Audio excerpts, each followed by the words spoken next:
I'm Cayman Jason. Today we're going freediving.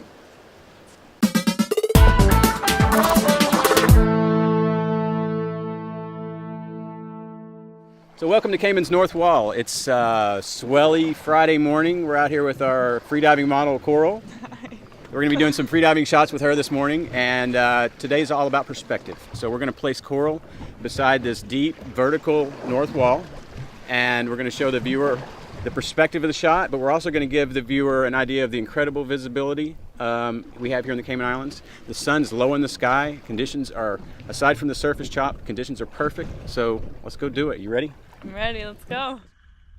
So I don't always freedive with freediving models. Sometimes I go in on scuba. Scuba gives me the ability to drop down and pick my spot, pick the best light, and then I let the model swim through the light, and then I capture them as they pass through that perfect spot. The advantage I have with freediving is I'm not stuck in one spot. I can actually chase her up and down. And that's sort of what I wanted to go for today. And also, freediving is inherently dangerous, and it's always best done in buddy pairs. So we didn't have any safety divers here on this day. We just have the two camera guys at the surface. So I decided to freedive with Coral. I will also say that this is not a technique that I would recommend for anyone who's not a competent freediver. Freediving is dangerous on its own, and now when you hide behind a complicated underwater camera, when you start paying attention to your camera and not paying attention to how deep you are, how long you've been there, how much time you need to return to the surface, things can get dicey pretty quick. So I wouldn't recommend this technique unless you're a competent freediver. So I chose this dive site because of the vertical edge, this crisp line that you sort of see there in the distance. This is a dive site called Leslie's Curl here on the north side of the island. And I'm chasing down behind Coral about 10 feet, and this is where I'm going to start sort of clicking off here for our first shots. And I turned this one into a black and white because I wasn't in love with the color. This one's a f8 at 1/100th of a second, 14 millimeter focal length, and ISO 320. The area that she's diving over, I'm sort of not really focusing on that at this point. I'm just trying to show the viewer Coral vertical in the water column to give the viewer a sense of her descending, and that was sort of the my thought behind the shot. As you can see now, she's sort of swimming back toward the surface, and I'm kind of following in. But this is going to be a process that we repeat over and over and over again until we get the shots that we had planned on before visiting the site. So check out these light rays. You can see the water sort of got dark a little bit. I think a cloud came over, and I'll just make a quick point here. When you're diving, when you're shooting underwater photography in a custom white balance mode like I typically do, it's important that when that cloud comes over, you rebalance your camera. But these light rays are amazing. They sort of dance vertically and diagonally through the water column depending on what the surface chop is doing. On a flat day, they come straight down. So here she's making her turn in the water, and she's headed back toward the surface, and this is the image that I chose from this series. And what I like about this image is her position in the water. You can see that the vertical wall is directly below her. She's nice and vertical in the water column. And also you'll notice that I try to reach up with my lens a little bit and grab some of that sunlight from the surface. I think it gives the image a better feel. It makes the image more dynamic. And if you're shooting for, let's say, an online photo contest, or if you're shooting for Instagram or something like that, you want to get as much dynamic range in your image as you can, because when you put 20 or 30 images beside one another, your eye is going to be instantly drawn to the one with the most dynamic range. And that's a trick that I like to use a lot, is reaching up with, shooting those verticals, reaching up with the lens and grabbing some of that sunlight from the surface. And you'll also notice that we've captured some of those diagonal light rays in the image. It's kind of hard not to when you're surrounded by them, and that's one of the reasons why we dive at certain times of the day, so we can get those light rays in the image, because it just adds that extra layer of interest to the image. So here we are headed back toward the surface, and I just want to throw in that, working with Coral, working with a proper freediver, it makes all the difference in the world. She's an amazing athlete, and she makes my job really easy. You can see here she's flaring a little bit, slowing down, giving us more time to get the shot that we're there for. And the way she moves through the water, she's not dissimilar from a fish, any critter that I would typically shoot underwater, in the sense that as she moves through the water column, the light falls across her body in different ways. As she twists and turns, as she makes her descent or turns to make her ascent, she's being hit with this light in a different manner. So just like a fish swimming underwater, this is the same way I would photograph pretty much anything. And I'd also like to just add that on a shoot like this, I may come back with 1,000 images, and I think it's important to understand why that is. If you shoot 5 images, there's one best image out of that 5. If you shoot 1,000 images, there's one best image. So I'm of the school of thought that I'd rather try to choose the best of 1,000 than the best of 5. So I'm kind of that school of thought of the more the better. So if you've got the camera and you've got the memory in your camera, I'd say why not take as many as you can. So this is the pose that we were going for. It's kind of a flat pose. She's directly underneath the sun rays, and I really like this image. She takes direction very well, and this is kind of what we had discussed on the surface prior to this dive.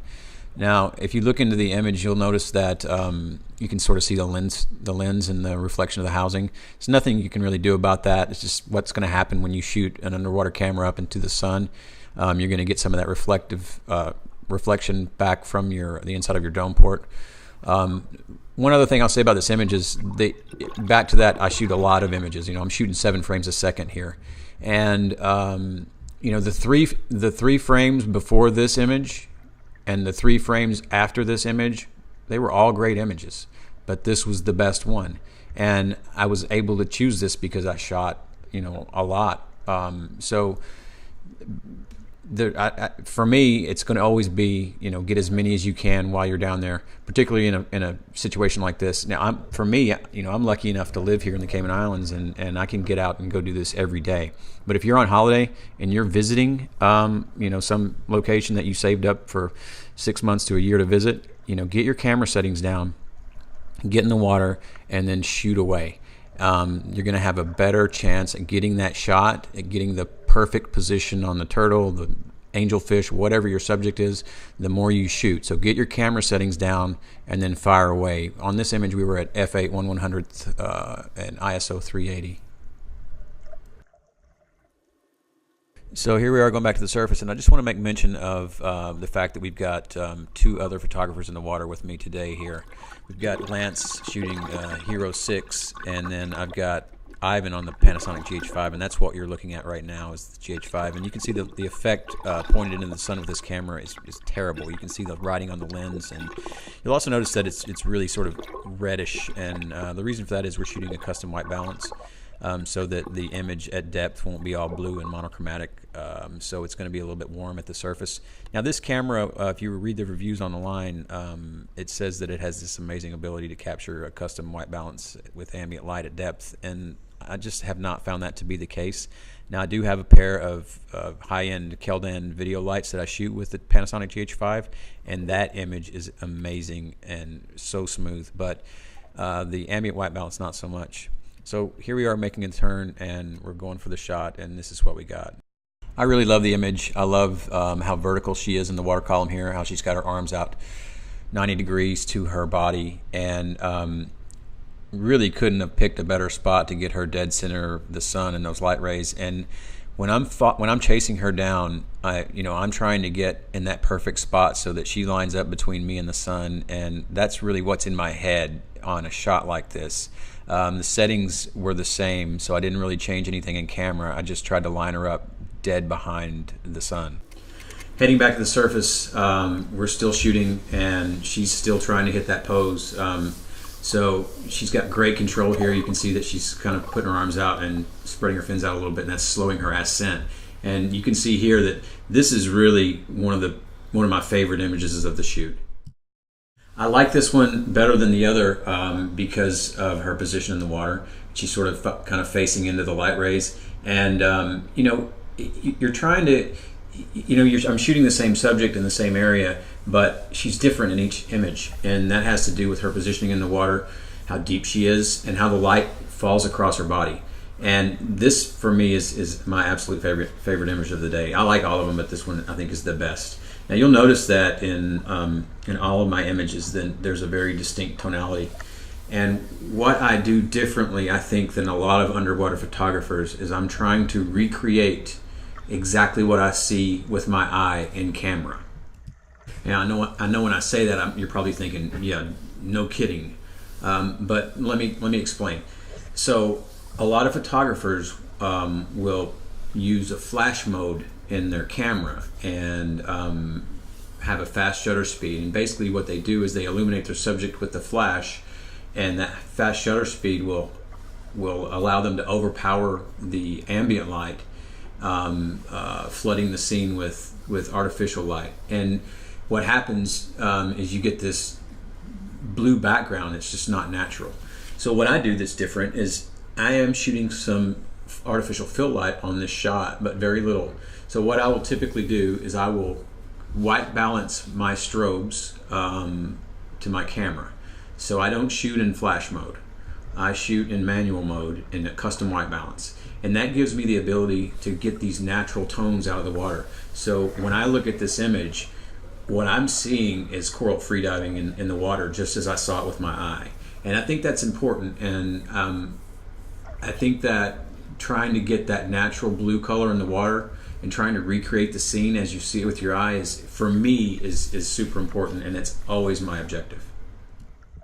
It's funny that in reviewing this footage, I knew when I got that last shot, I knew that was really the shot that I was kind of after, and that's evident by this little quick high five on the surface. I was like, yeah, man, we got it. Awesome job. That was the shot. That's what we came for.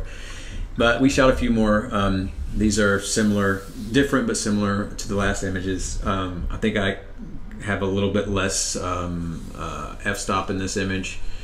And the only setting that I allow the camera to do on its own is when I'm shooting into the sun. I'm typically shooting in an auto ISO, and that gives me the ability to change directions without worrying too much about it. Now with my Canon 5D Mark IV, I don't have to worry about the image getting too noisy in auto ISO, especially because I'm typically shooting into the sun. ISO on these images, on almost all of these images that you're seeing today, is about 500, so it's not high at all. As a matter of fact, I've shot my Canon 5D Mark IV up around 6,000, and those are actually quite usable at that ISO. So that's it for this one. If you have any questions, please leave them in the comment section below. Please also like and subscribe. Follow me on Instagram. I'm at Cayman Jason. And until next time, this is the way I see it.